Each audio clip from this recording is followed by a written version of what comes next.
Welcome to Washington, D.C. during a government shutdown. Hi, I'm Megan. I'm a licensed New York City tour guide, and I have family that lives in Washington, D.C., so I'm here visiting them.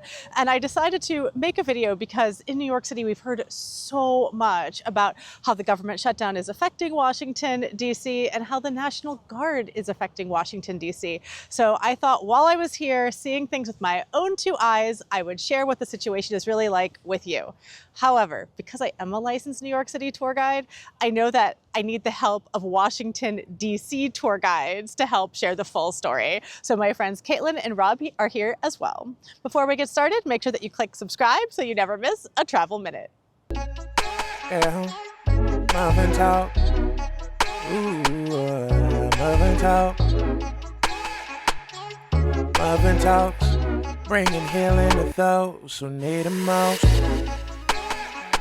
So the first thing that struck me was how normal everything in Washington, D.C. is. I took the Amtrak into Union Station. Everything seemed business as usual. I've been hanging out with my family. We went to Eastern Market. Everything seems business as usual. However, I am not here to do things like take a tour of the White House or visit the Washington Monument or the Smithsonian Museums, because I've already actually done all of that. But I know if you are watching my videos, you're interested in travel. So I decided to bring my tour guide friends here to tell you about what's open and what's not. My name is Caitlin Calagira. I'm a licensed tour guide and I own a small business called A Tour of Her Own, and we offer women's history tours in Washington, D.C. Hi, I'm Rob, a Washington, D.C. tour guide and founder of Trip Hacks DC Tours. D.C. is open. The National Mall is accessible. You can visit the Lincoln Memorial. You can visit the Vietnam Veterans Memorial and the Washington Monument. You can walk around DC in the fall. The leaves are changing colors, and there's lots to do. Even though the Smithsonian's might be closed down, no worries, there's lots of other options. If you actually go a little bit off the National Mall, there's private museums you can visit, like the Clara Barton Missing Soldiers Office and the National Museum of Women in the Arts. There's lots to do if you're focusing on women's history or you just want more of a standard trip to Washington, D.C. and the nation's capital. So right now, during the government shutdown, anything that requires federal government staff to operate is closed. So this would include everything from the Capitol Visitor Center, National Archives, Library of Congress, Ford's Theater, Smithsonian Museums, the National Zoo. Anything that requires a federal staffer to operate it, it's closed. That said, there are plenty of non-government sites that are still open. And government sites that don't require staffing, like the National Monuments and Memorials, are also open, which is how I've been able to give tours even during this shutdown. So the way I like to think of it is going to a theme park, and all of the most popular roller coasters are closed. It doesn't mean that the park is closed. It doesn't mean that you can't get a ticket and go in and do other things and still have a fun time. Lots of attractions are open. That said, if you had your heart set on riding the most popular roller coasters, then you're probably going to be disappointed and not feel like you got a good deal. So now that we have a little bit of an idea of what's closed, I wanted to talk a little bit about what's open. One of the things that I love to do is I love to shop. I also love to see theater and sometimes enjoy the great outdoors. And as a licensed tour guide myself, I understand the value of tour guides to suggest things that are open, especially during more difficult times. So here's Caitlin to talk a little bit about what's happening in different neighborhoods. Washington, D.C. actually has a great theater scene, as I'm sure you know. There's all kinds of theaters that are playing shows throughout the holidays. Big theaters, small theaters, they're open, go and support. Also, we have a lot of shopping centers. Georgetown, which is a historical neighborhood, has a whole strip, M Street, of shops, whether it's clothes, electronics, holiday gifts, crafts. You can go over to Georgetown and have a whole day. You can also go to some of our local markets, like Eastern Market, just off Capitol Hill, or Union Market, just next to the Noma neighborhood. And you can have a really wonderful time in DC, shopping, getting some history at the same time, and enjoying this weather. In the fall, moving into the holidays, things will be decorated. There's actually never a better time to come to DC. So Rob, if you were going to give me advice about visiting Washington, D.C. during a government shutdown, what would you say? Okay, excellent question. I would say during a shutdown, you have to think beyond the federal government stuff. A lot of people think about Washington, D.C. as a tourist, and they think, I want to go to all the federal government sites. And that's okay. But even during non-shutdown times, I always say it should be a mix. It should be some federal government stuff and some local stuff. And remember that Washington, D.C. is a big city. We have 700,000 people who live in the city. We have over 6 million people who live in the D.C. metro area. That's more than the Republic of Ireland, by the way. It's a big population. And therefore, we have a lot of big city things to do. So my things that I often suggest people think through is live theater. You like live theater, I believe. Live music, live concerts. D.C. has a surprisingly vibrant live concert scene. Live sports. We have a team in every major league, and right now, several of them are in season. So check out the schedules for the various teams and see if anybody's playing who you might want to see. Just think big city things and not strictly federal government things. Here's a really cool advantage to visiting during the shutdown. So normally when you visit DC, you have to go visit some of these big tourist attractions such as the Smithsonian museums. And as a result, all your time is taken up doing those instead of finding these hidden gems. And people love finding hidden gems when they travel. So I'm here with a tour guide who was able to suggest some really great alternative hidden gems to some of the larger attractions. So for example, if I wanted to go to the Smithsonian African American Museum, what would I go to?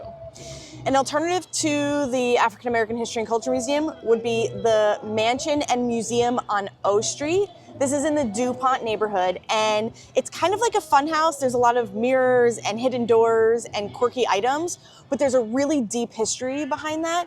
And the Black history there is that Rosa Parks lived in this building for about the last 10 years of her life. So you can learn all about Rosa Parks and see some of her memorabilia there. That's amazing. And then what about like the National Gallery? The National Gallery of Art, which is not a Smithsonian, is a federal institution. It is closed during the shutdown, but we have lots of art galleries. A few of my favorites are the National Museum of Women in the Arts. We also have the Phillips Collection. So art is all across the city, and we also have a lot of murals and some more amateur art shows that people can go to.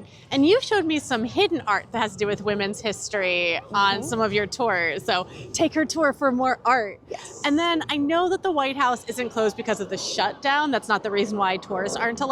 But if I came here and I really wanted to see the White House, what could I do instead?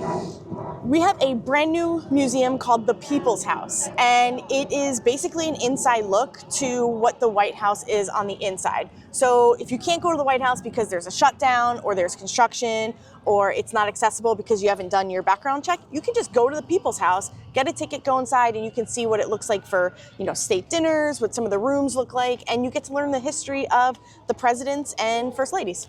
Behind me is the National Guard, and this is the thing before I visited DC that I heard so much about, and I had no idea what to expect when I came here. However, what I have found is that I've only seen them really in the most touristy destinations, and what I found is that when people see them, they all want to take pictures and videos, and it almost feels like they've become the next tourist attraction here in DC. They're nothing, at least that I saw, to be afraid of.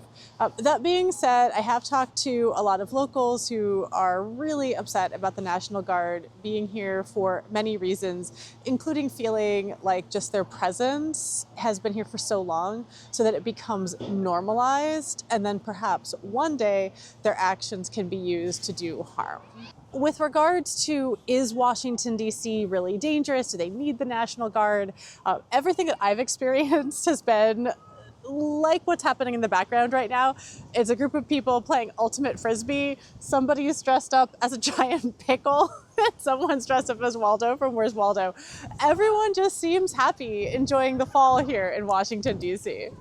And behind me, there's a PA because they're filming a new Netflix show here along the mall. So take that for what you will. Everything feels safe to me as a tourist here in DC. So Rob, as a Washington, D.C. tour guide, your boots are on the ground. You get to know exactly what experience tourists are having and what the state of tourism is. So what can you share with us about that? Okay, well, let's start with the trend.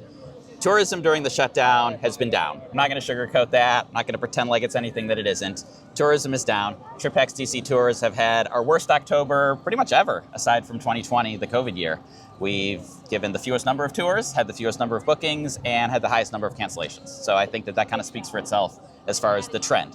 That said, obviously people are here. There's a lot of people here at the Lincoln Memorial right now, so it's not like everybody has canceled their trip and isn't coming. And what I think is happening is that because so many of the indoor federal sites are closed, that the ones that are still open, people are really flocking to. So all the people who might be in a museum right now, because they can't, a Smithsonian museum, they've come out here to see the monuments, and they're all here at the Lincoln Memorial or the other monuments over here on this side of the park. And the tours that you've had on your tours, have you found that they've enjoyed their time in DC? So the folks who have come on my tours, yes. And that's because people who sign up for a TripX DC tour are typically planners. They typically watch a lot of TripX DC videos and prepare for their trip, and they knew what to expect coming in. So in most cases, they said something to be like, even though we didn't get to see everything we wanted to or do everything that we wanted to, we knew before we arrived that we wouldn't be able to, and we prepared. And so it was okay. I think if you don't have the right expectations, then you might not have a great time. But for the people who did have the right expectations, they have had fun. What is the importance of taking a tour with a live tour guide when you visit DC, especially during a government shutdown?